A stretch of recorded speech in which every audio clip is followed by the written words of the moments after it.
Bob Marley, One Love is out in theaters, the Bob Marley biopic directed by Renalo Marcos Green, whose most recent works include King Richard and episodes of We Own This City, so pretty solid stuff.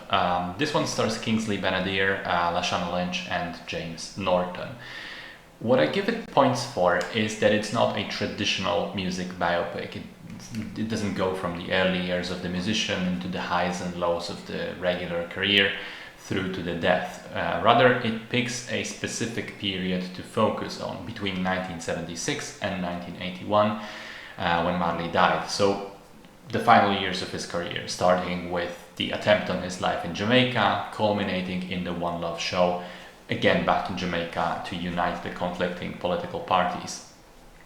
What I won't give it points for is that it unfortunately feels incredibly shallow, unfocused, skimming through the surface and chaotically jumping between the various aspects of Marley's life without properly exploring any of them.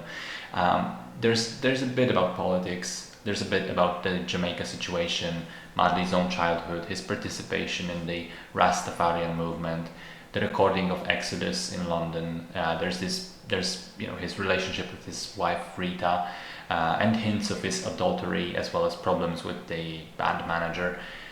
But it all just feels kind of messy, like we don't get a proper contextualization and explanation of any of these elements. There's not much depth to it.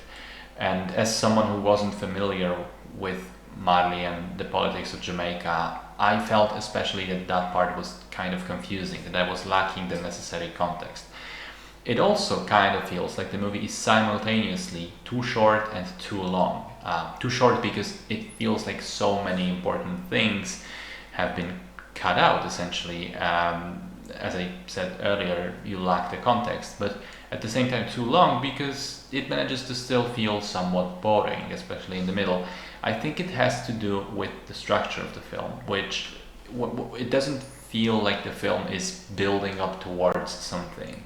Like Marley leaves to London to focus on the album, and there's never really something looming in the distance. There's mention of an African tour, there are hints of the show in Jamaica, but it's not like the people in the film are specifically moving towards that, planning towards that. So it does feel meandering a little bit without a proper direction.